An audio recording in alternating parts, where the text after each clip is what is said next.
What if I told you your understanding of Bitcoin is wrong, and there will be more than 21 million Bitcoins?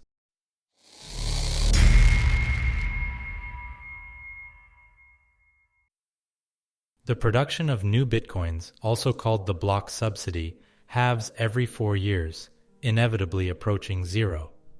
The current Bitcoin production rate is 6.25 per block, with the next halving planned in 2024. The protocol's target is for one block to be produced every 10 minutes, which equals 144 blocks per day.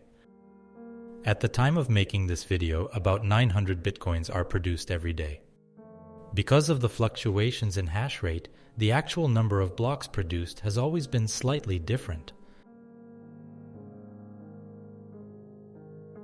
Luckily for the miners, Bitcoin's price has increased from less than a cent per Bitcoin to the tens of thousands of dollars it costs to obtain a single coin, thereby also tremendously increasing the miners' revenue. We can get the daily mining revenue by multiplying the daily production rate in red with the price in blue, which gives us this pink graph. Because of the enormous increase in price and corresponding enormous increase in mining revenue, and despite the 3 halvings that have already occurred, mining has grown from being done by a few hobbyists mining for scraps in their basement to today's industrial-scale mining centers, generating millions of dollars of revenue per day.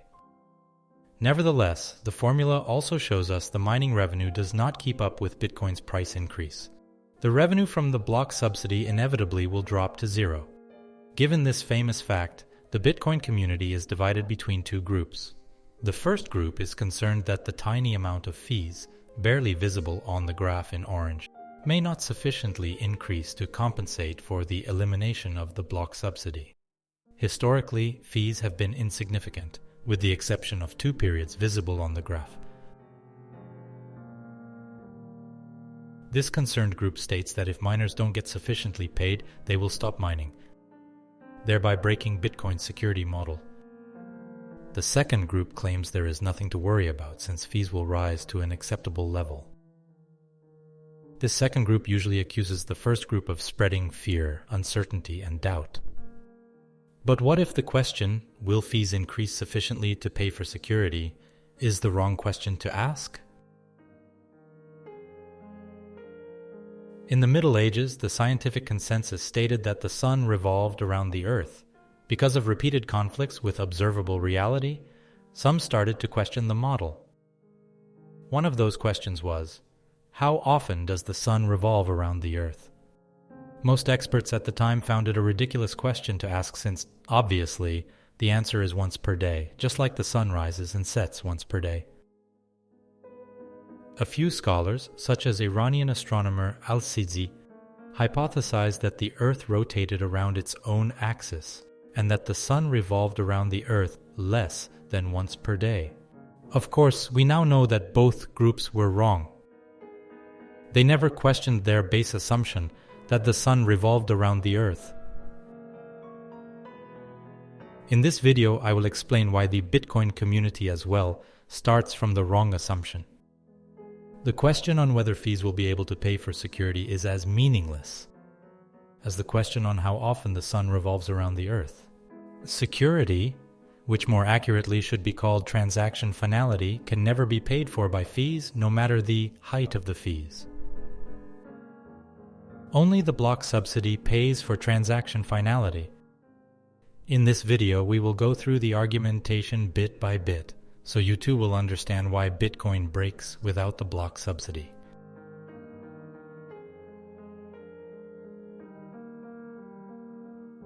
If things are still unclear, don't worry. We'll start from the beginning. You may have seen this one before. If Alice pays Bob with a gold coin, she cannot use the same coin again to pay Charlie. If Alice, on the other hand, sends a digital file to Bob, she keeps the original. We don't really send emails or pictures, we copy them. After Alice sends Bob a picture, she can send the same picture to Charlie. The ability to copy is a great property for pictures, but not so great for a monetary system.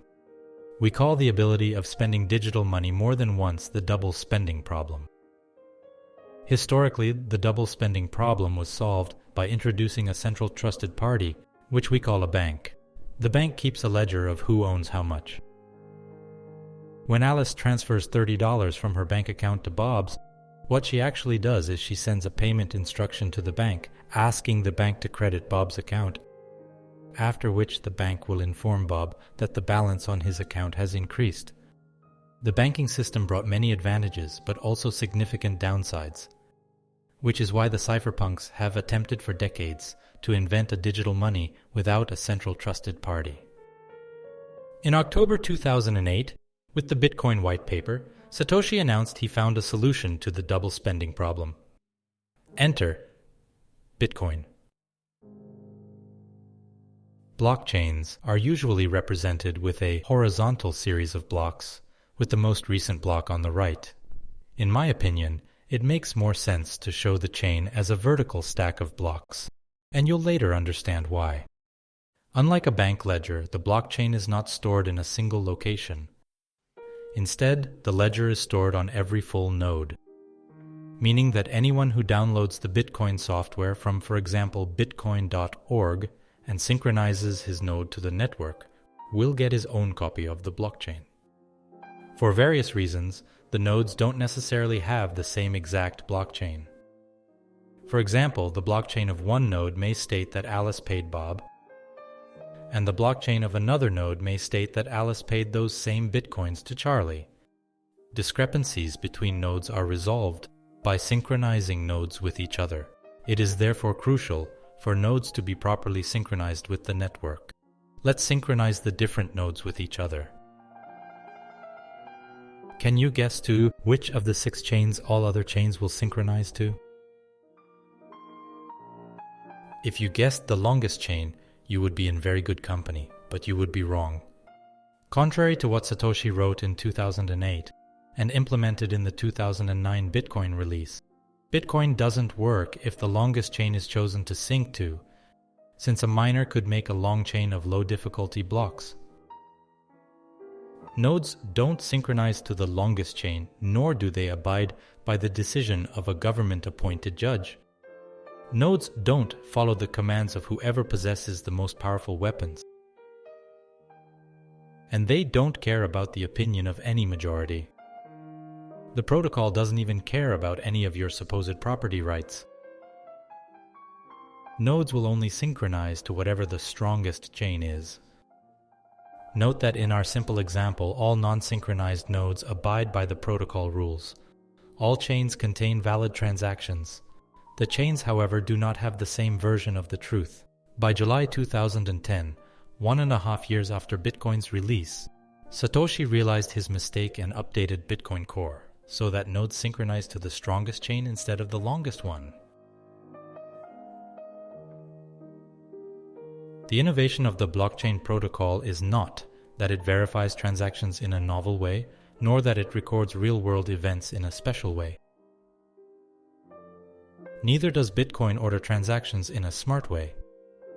If we build a system that combines verifying transactions, recording transactions, and ordering transactions, we get an ordinary bank, not a cryptocurrency. No, the real innovation of Bitcoin is digitally distributed consensus. Bitcoin provides a way to come to an agreement without a central party.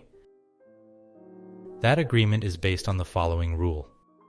In case of a conflict between valid transactions, only transactions included in the strongest chain are part of Bitcoin's blockchain history. Transactions that are not part of the strongest chain are ignored. We learned the first lesson.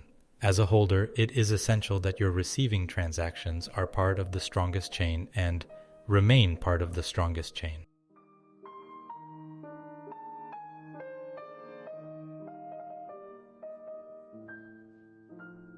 We've been mentioning the strongest chain a few times now. But what does that mean, the strongest chain? The strongest chain is the chain with the most accumulated difficulty. But what does that mean? Accumulated difficulty? And what even is difficulty? We'll start with an analogy. Suppose there is a box with 1,000,000 balls numbered 0,000,000 for the first one and 0,000,001 for the second one, and so forth up to 9999999 for the millionth ball. Suppose I ask you to randomly draw a ball from the box, and you win a prize if the ball is numbered somewhere between 0 and 99,999. What is the probability that you win the prize? Let's look at two methods to solve this question. The first method recognizes that the first digit of the ball needs to be a 0. Since the first digit can be any of the 10 numbers of the decimal system, there is a 1 in 10 chance that the first number is a 0. The answer is then, there is a 1 in 10 chance for a successful draw. The second method divides all balls in the desired range by the total amount of balls, and we arrive at the same 1 in 10 chance of success. In Bitcoin, 099999 is called the target. Statistically speaking, we expect having to pick 10 balls until a successful draw. Perhaps we're lucky and obtain success at the first draw, or perhaps we're unlucky and need 30 draws. But on average, we expect 10 draws, or trials as they're called, until a successful outcome. We arbitrarily call this setup difficulty 1. Let's now arbitrarily change our target and set it at 0,09999. This target has 2 leading zeros instead of 1. How does that change the probability? For the first method, we multiply the 1 in 10 chance to obtain the correct first digit with a 1 in 10 chance to obtain the correct second digit, resulting in a 1 over 100 chance for a successful draw. For the second method, we arrive at the same result by dividing the target by the total amount of possible outcomes. Since the chance of success for this target is precisely 10 times lower than the previous one, it is 10 times more difficult, so we can call the difficulty for this second target 10. By dividing the target of difficulty 1 with the current target, we get the difficulty formula. Filling in the formula with our numbers, we get our difficulty of 10. Let's do a last one and change the target to 2,499. Note that we have the same 2 leading zeros, but the other numbers have changed. We will skip the first method to find a solution since it's a bit too complex, but the second method gives us a quick answer. 2,500 divided by 1 million is 0.25%. Filling in our formula for the difficulty, we take the target of difficulty 1 plus 1 and divide it with the current target of 2,499 plus 1 equaling 40. The Bitcoin protocol doesn't pick balls from a box but does something very similar. It calculates a double hash function for which the unpredictable outcome is a binary number between 256 zeros and 256 ones. If you'd like more information on hashing, I recommend you watch the excellent video by YouTuber 3Blue1Brown. We can rewrite this binary number in decimal as 2 to the power 256 minus 1. Adding the number 0, the hashing function has a total of 2 to the power 256 possible outcomes, which is truly a huge number. Again, I refer you to a video by 3Blue1Brown for a great explanation. Link in the notes below. Written in hexadecimal, the hashing function produces a number between 64 zeros and 64 Fs.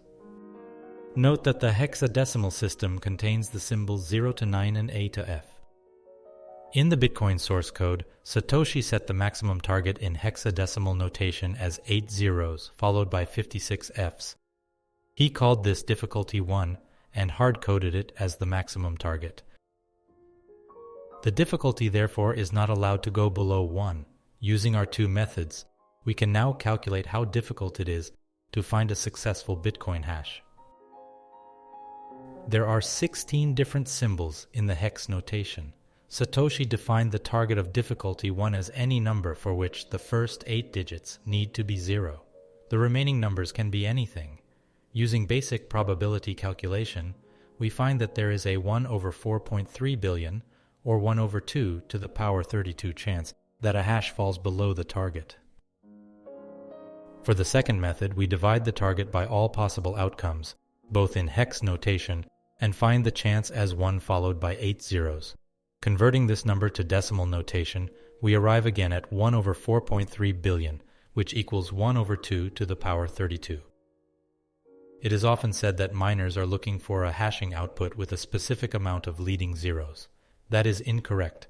Miners are looking for an output below a specific target number. It just happens to be that all targets will have leading zeros, since difficulty 1 has leading zeros and all other targets are smaller than difficulty 1. We found that for a target of 8 zeros and 56 times f, also called difficulty 1, the expected number of hashes until success is 4.3 billion.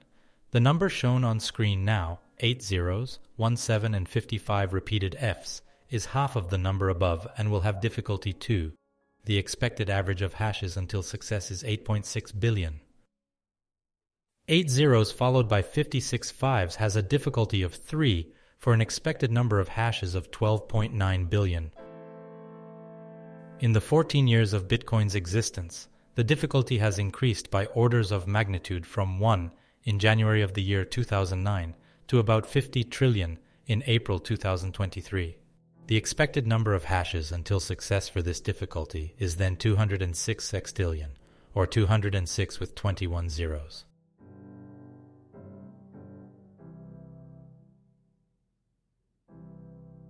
We now know what difficulty is, but we don't know yet what accumulated difficulty is. We'll first tackle the subject of the difficulty adjustment. Let's get back to our simplified blockchain and let's start with just one block. Just like the real BTC chain, our Genesis block has a difficulty of 1. Let's say the network contains a few mining machines and it takes 3 minutes and 20 seconds to find block 1 and another 3 minutes and 20 seconds to find block 2. Just like with the real chain, we want our simplified blockchain network to find a block only every 10 minutes. 3 minutes and 20 seconds is 3 times too fast. In our simplified example, we evaluate the time between blocks every 2 blocks and adjust the difficulty accordingly. The protocol therefore increases the difficulty from 1 to 3. Note that in the actual Bitcoin protocol, the difficulty adjusts not every 2 blocks but every 2016 blocks. Let's say it then takes 7.5 minutes to find block 3 and another 7.5 minutes to find block 4. You may question why it didn't take 10 minutes to find new blocks. There can be many reasons. The miners could have been lucky to find successful hashes sooner than expected. The most likely answer, however, is that miners added hashing power to the network. Can you guess what happens with the difficulty of block 5? You probably guessed right. It will increase again from 3 to 4. Difficulty can decrease as well. If it took 20 minutes to find block 5 and another 20 minutes to find block 6, the difficulty for block 7 will be halved from 4 to 2. Formalizing this algorithm, we note that the new difficulty is equal to the old difficulty times 10 divided by the average block time of the last difficulty era. In our simplified example, the difficulty era is 2 blocks, which means the difficulty gets adjusted every 2 blocks. However, as noted before, in the real Bitcoin protocol, the difficulty gets adjusted every 2016 blocks. Because of a coding error, only the last 2015 blocks are taken into consideration instead of the last 2016 blocks. If Satoshi hadn't implemented a difficulty adjustment, blocks would not be produced at a constant rate, but at the rate that hashing power came online. With the hashing power currently available in the network, at a difficulty of 1, miners would be able to produce more than 40 trillion blocks per second, which would break Bitcoin in many ways. All this brings us to the second lesson. The Bitcoin difficulty adjustment ensures a controlled rate of block creation.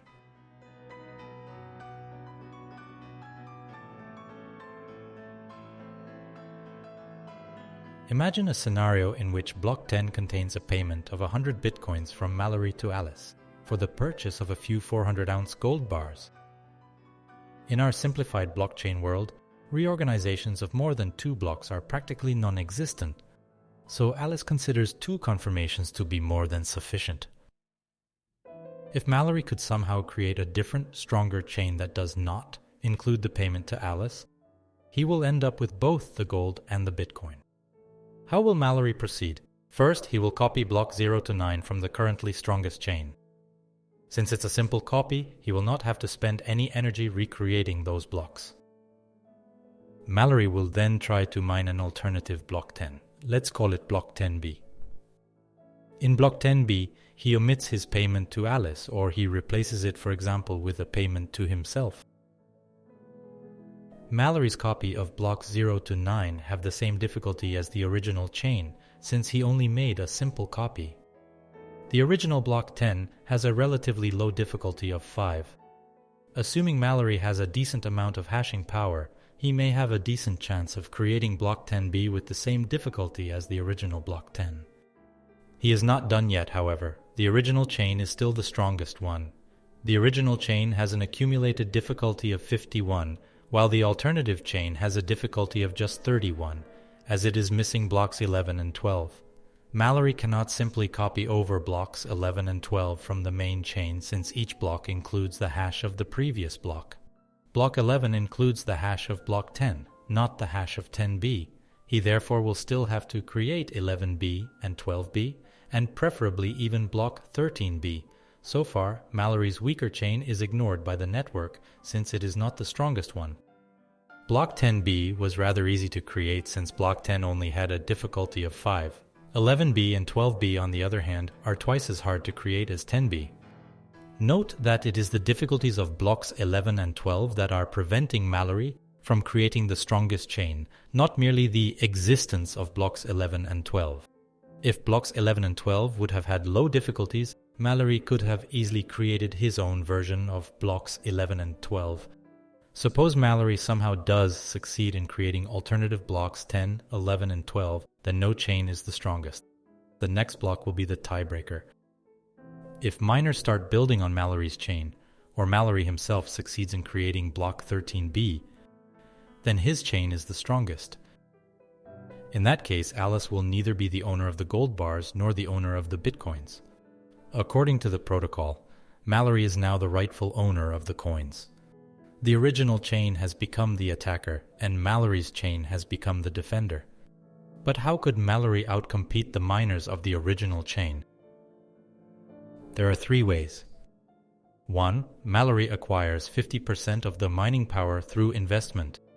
While this scenario is not impossible, the required investment is enormous. Moreover, the defenders of the original chain can also add more hashing power. 2. Mallory acquires 50% of the mining power through coercion. Mallory could be part of a powerful government. This scenario is again not impossible, but can also be defended against. 3. The rarely mentioned third option, however, is the most interesting one, and is the one we will further investigate. Mallory can incentivize miners to switch to his chain.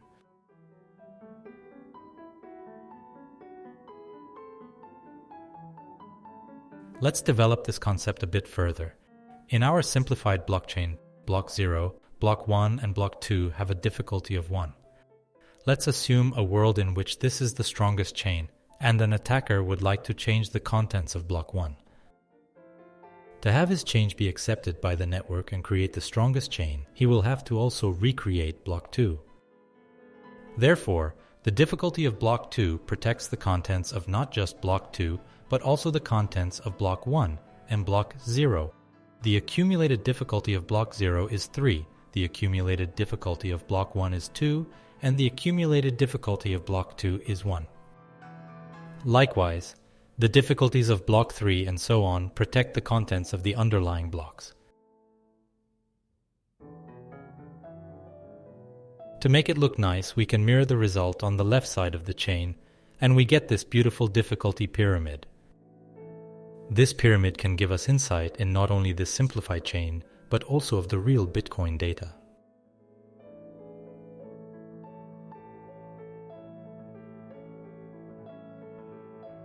Let's use this concept and apply it to the real Bitcoin chain.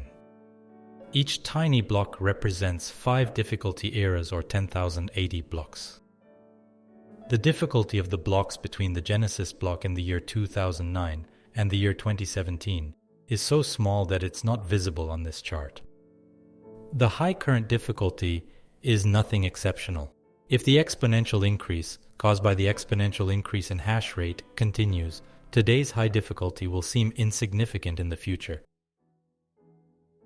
Expanding this data into the difficulty pyramid gives us a visual insight into which blocks are protecting which transactions.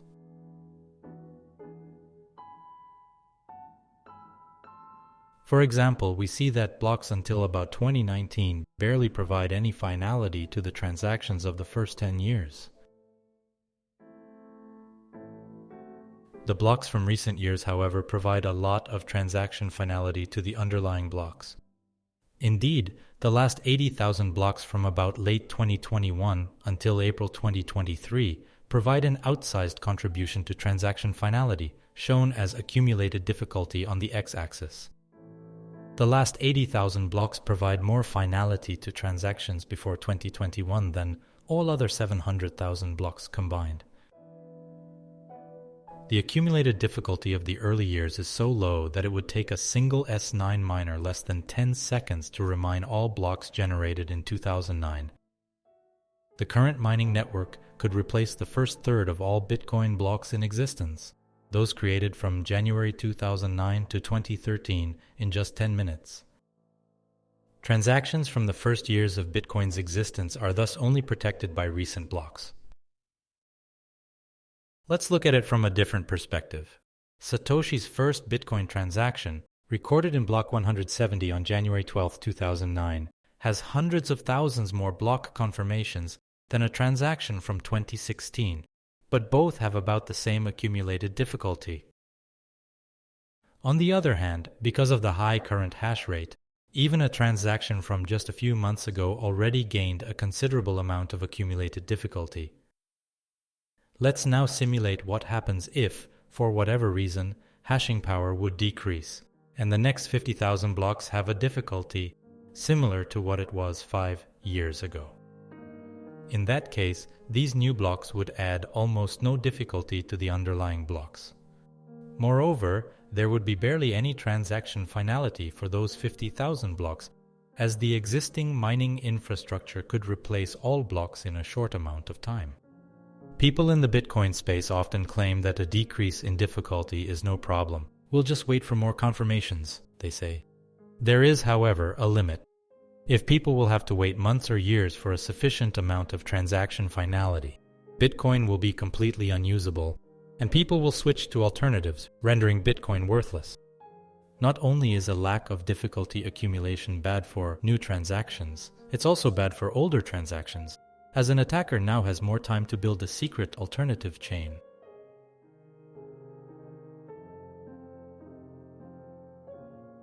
Wallet software and online block explorers show the metric confirmations to indicate finality of a transaction. Some software even simply states that if a transaction has more than 6 confirmations, it is final. However, the 6 confirmations idea is nowhere to be found in the Bitcoin code and has no economic meaning. It's just a number someone pulled out of thin air a long time ago, and the community ran with it. While the line must be drawn somewhere, block confirmations is not the best metric to use to measure finality. Just as 6 confirmations in Bitcoin is not the same as 6 confirmations of Bitcoin Cash or Bitcoin SV, those 6 confirmations in Bitcoin today is not the same thing as 6 confirmations a few years ago. Comparatively low difficulty allows for attackers to execute various attacks, such as reorganizations, something that has happened and will happen again to weak chains.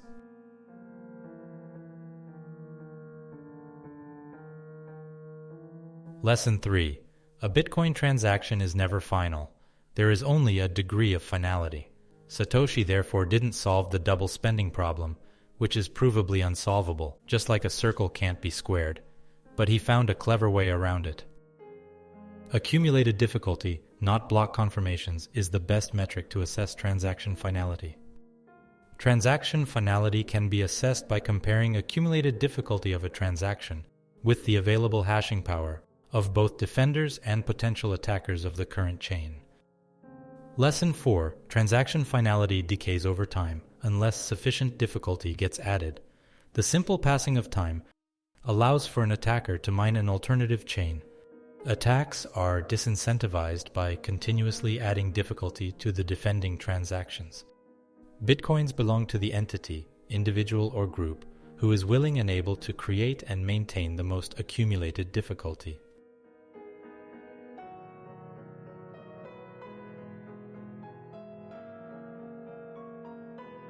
We've established that difficulty and block time are related.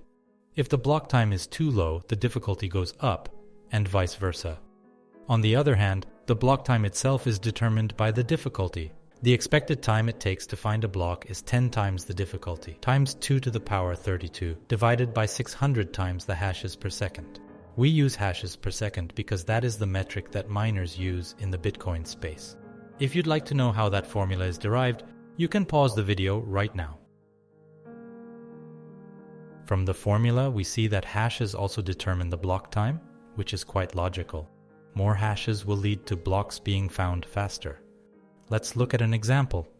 Assume a difficulty of 1, a block time of 10 minutes, and a hash rate of 7.2 million hashes per second. You may have already guessed that for this example, we chose 7 million hashes per second, because if we multiply these hashes per second with 600 seconds to obtain our total hashes per 10 minutes, it equals a convenient 2 to the power 32 hashes. If we double the hashes per second to 14 million, the block time will halve to an undesired 5 minutes. When the difficulty era is over, as per the protocol rules, the difficulty will double from 1 to 2, and the block time changes back to the desired 10 minutes. If we double the hashes again from 14 to 28 million, the same happens. The block time halves, the difficulty doubles, and after the difficulty era is over, the block time jumps back to 10 minutes. Now in the year 2023, the mining industry produces not millions of hashes per second, but quintillions of hashes. That hashing power has caused the difficulty to rise over the years to about 50 trillion in the year 2023. Let's scale down that blue difficulty bar. It's a linear representation, not logarithmic, and its current height is 3 times the distance between Earth and the Sun. But why are miners hashing? Well, they are incentivized to do so. A common mistake is to consider only monetary incentives and ignore the non-monetary incentives. A non-monetary incentive could be the desire to mine to destroy the network, for example by a government. Nevertheless, for this video, we'll focus only on the monetary incentives. Another word for monetary incentive is expected profit, and profit consists of revenue and expenses. Let's use some realistic numbers and take a detailed look at the revenue and expenses for each 10-minute time frame. For now, we'll do our analysis in dollars, but we could do it in any currency, including Bitcoin.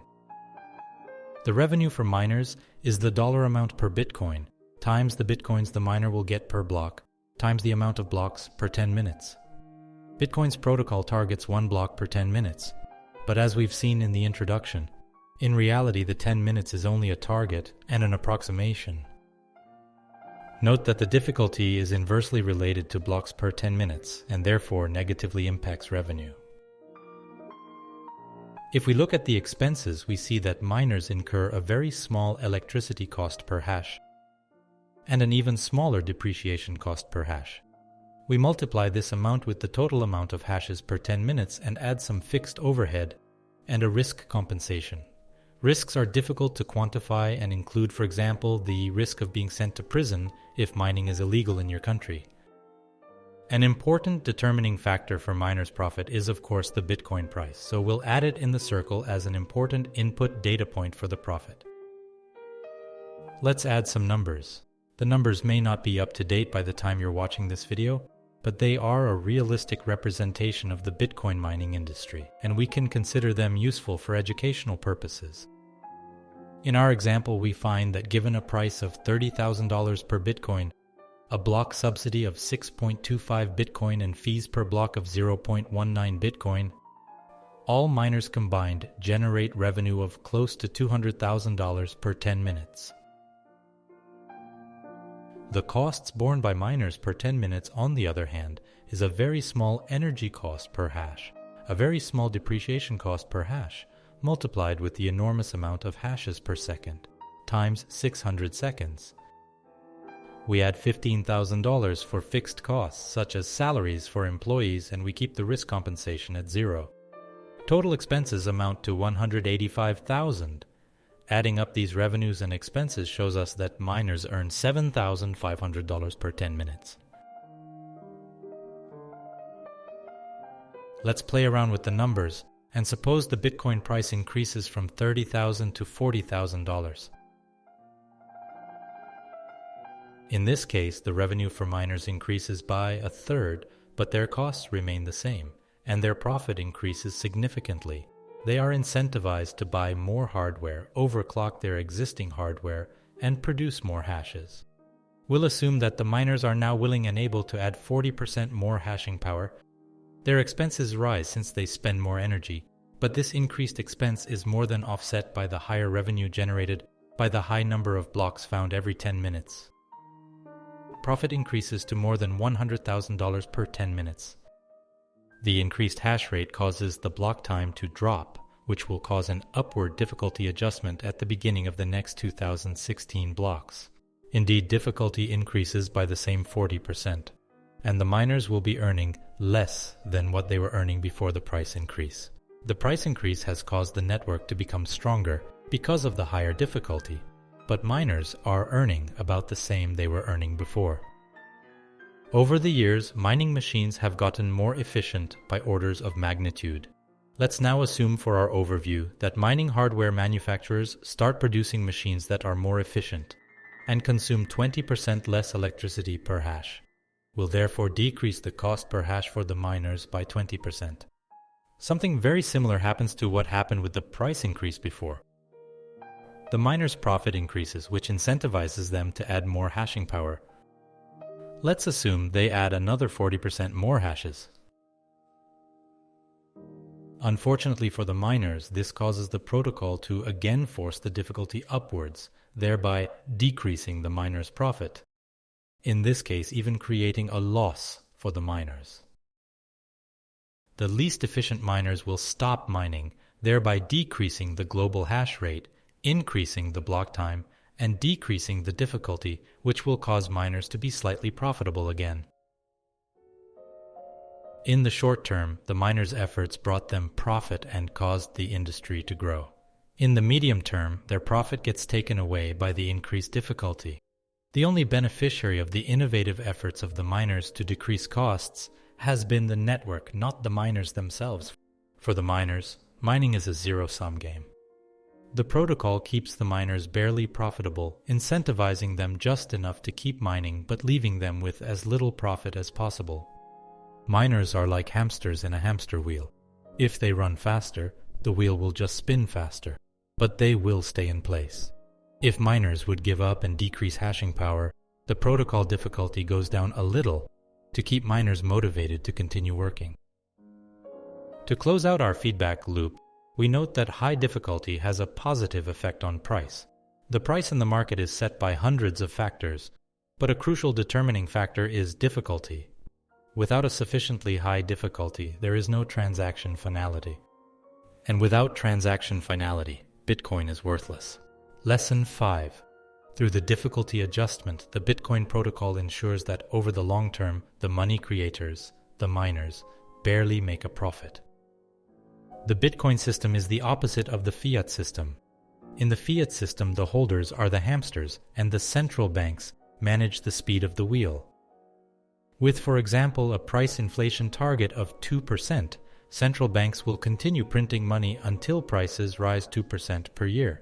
No matter how productive and innovative the fiat population is, no matter if one employee with a PC and with the assistance of AI can do the job of 10 employees 50 years ago, prices will increase by 2% per year.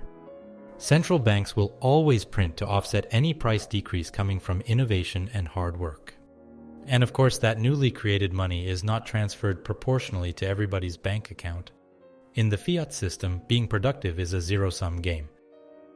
Profit comes not from productivity, but from being as close to the money printer as possible. In a Bitcoin system, the benefit of innovation and productivity is distributed to the holders of money, not the creators of money. We can draw another lesson from what we've seen so far. Lesson 6. The size of the mining industry is a collective decision by Bitcoiners via 1. The block subsidy enforced by their nodes, and 2. The price they are willing to pay to acquire additional Bitcoins. There is one big issue, however. The insights provided by this overview are very useful, but they are also the cause of the myth that fees can pay for transaction finality. More specifically, the revenue formula makes it seem like the mining incentive is also set by the fees. It seems as if fees and block subsidy are interchangeable. Nothing could be further from the truth. We will now finally examine why that assumption is incorrect and why Bitcoin breaks without the block subsidy.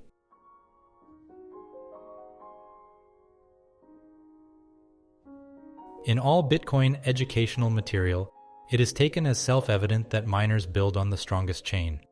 The site learnmeabitcoin.com, for example, asks the question, why do miners build on the longest chain, but gives the wrong answer. The author correctly states that miners can only spend new coins after 100 blocks. He, however, also states that miners will mine blocks on the longest chain, by which he means the strongest chain, by building on the current longest chain. That is an incorrect assumption. One does not follow from the other. While it is true that miners will try to mine blocks that will become part of the strongest chain, it does not follow that they will therefore try to build on the current strongest chain.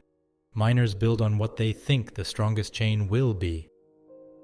The best strategy for each miner is to follow all other miners. Contrary to what many people assume, there is nothing in the protocol requiring miners to build on the currently strongest chain. If for any reason a miner thinks that the other miners will build on the alternative chain, he will switch, which in turn forces the others to switch, even if the first miner's belief was wrong. Let's look at it in practice. In our simplified blockchain overview, miners have the option to build on the original chain, on the right, or build on Mallory's chain, on the left. We visualize the block subsidy of the next 100 blocks to be mined in purple. If miners build on the original chain on the right, with a block subsidy of 6.25 per block, they will extract 625 Bitcoins from the next 100 blocks. In addition to the block subsidy, miners are also able to capture the fees of transactions sitting in the mempool. For now, we assume that the mempool with fees gradually fills up after each block is mined. Fees are currently at around 0.2 Bitcoins per block, but for our calculations we'll be generous and assume fees of close to 0.3 Bitcoins per block. Currently in the year 2023, those fees are negligible, but they may become more significant in the future. The total future value of the original chain is then 625.3 Bitcoins. If miners choose to build on the attacking chain, they earn the same 6.25 Bitcoins per block, where we note that the block subsidy of blocks 11 and 12 are again up for grabs.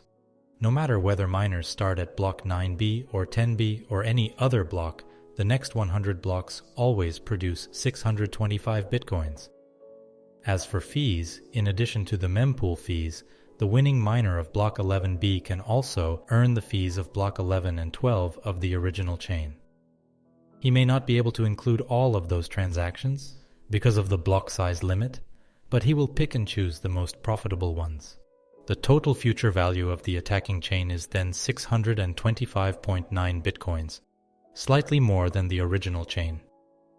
There are, however, 3 disincentives related to switching. 1. The miners of block 11 and 12 have a very strong incentive to not switch to Mallory's chain. By switching, they lose the block reward of the blocks they just mined. Other miners know that the miners of 11 and 12 will not switch, which will lower their expectation that Mallory's chain will attain the necessary 50% of total hashing power. 2. The other miners may reasonably fear they'll undergo the same fate as the miners of block 11 and 12. Who is to say the network will not switch to yet another chain? 3. A successful non-accidental chain reorganization will hurt the reputation of the Bitcoin network. The Bitcoin price may take a hit, thereby not only decreasing the value of the block subsidy of the next 100 blocks, but decreasing the resale value of the mining hardware as well. For this potential price decrease after a reorganization, we heavily discount the value of the block reward from Mallory's chain by 50%. This means that we assume that a Bitcoin from Mallory's chain will be worth only 50% of what a Bitcoin from the original chain is worth. After this discount, the original chain has a value of 625 Bitcoins, while the alternative chain has a value of 313 Bitcoins. All miners know the alternative chain has a lower value. What's more, everyone knows that everyone knows. And everyone knows that everyone knows that everyone knows. You get the idea. In conclusion, miners won't switch because they anticipate that nobody will follow. Choosing which chain to mine on is a game theoretical move whereby the best option is to do what everyone else does. Most Bitcoiners claim or think that fees will increase to compensate for this drop in block subsidy. So let's increase the fees significantly from 0.3 Bitcoins per block to 3 Bitcoins per block.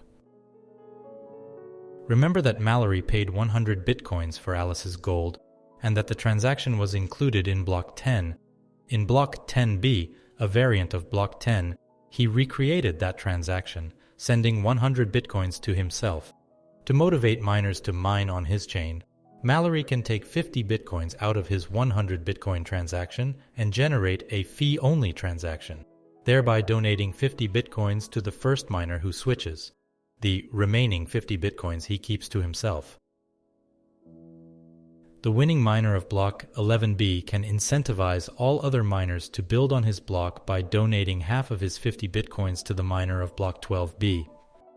Similarly, the winning miner of block 12b can incentivize the miners to build on his block by donating 12.5 Bitcoins to the miner of block 13b, who in turn will donate half of his earnings to the miner of the next block, and so on.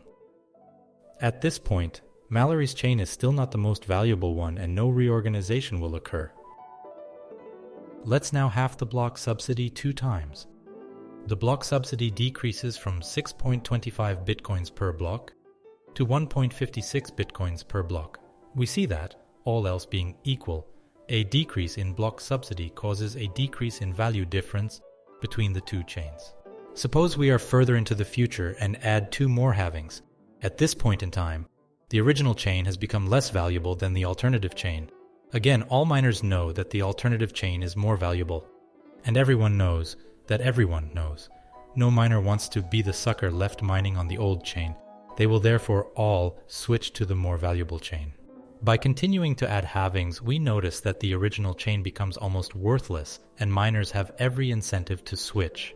Rational people who have spending transactions included in block 11 and block 12 will resend their transactions and add high fees to those transactions in an effective way to take back the Bitcoins from the merchant they did business with. For the network, they are effectively making a bad situation worse. Even the miners of block 11 and 12 will have no choice but to switch over. In a world without the block subsidy, they only captured some relatively low fees anyway. If they have any significant hash rate, the miners of blocks 11 and 12 will gladly forego the fees of the original chain in exchange for a decent chance of capturing the very high fees of blocks 11b and 12b. Seeing what happens in the pending transactions in the mempool, it will be clear to everyone that the currently strongest chain won't be the strongest chain for long, and everybody will switch to Mallory's chain. After which there will be a new attacker and another, forcing everyone to keep switching chains, thereby completely breaking the Bitcoin model. Without a block subsidy, there is little to no incentive for the miners to build on the currently strongest chain. Note that Mallory doesn't even have to be a miner. Simply using fees, he can incentivize miners to create an alternative chain. Conclusion: transaction finality can be written as block subsidy divided by fees minus outside threats. The block subsidy must be significantly higher than the fees in order for Bitcoin to function. That is not to say that fees are unimportant. They are an essential component of the Bitcoin system. But so is the block subsidy. One can never be a replacement for the other.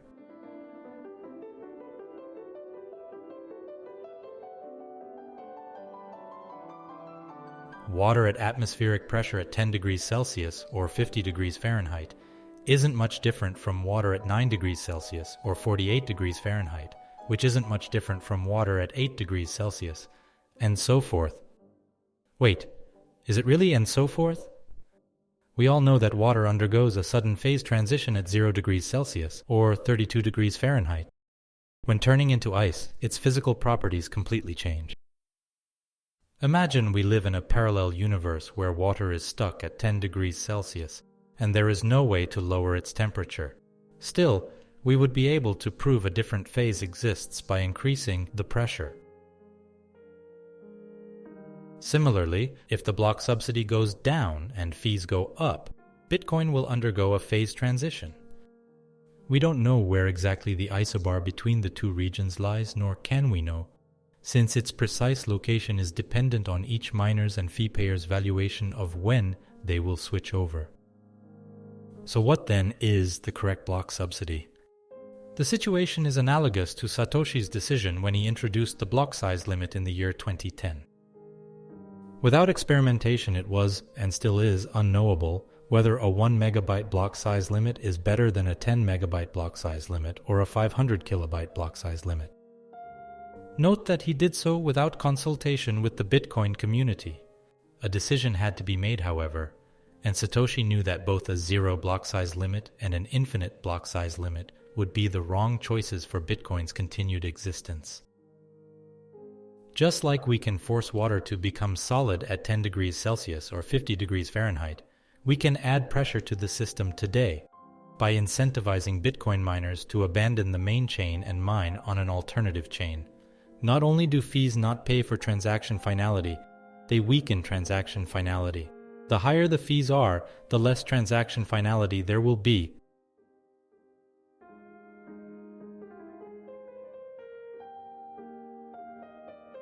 Conclusion: the block subsidy, and only the block subsidy, incentivizes miners to build on the strongest chain.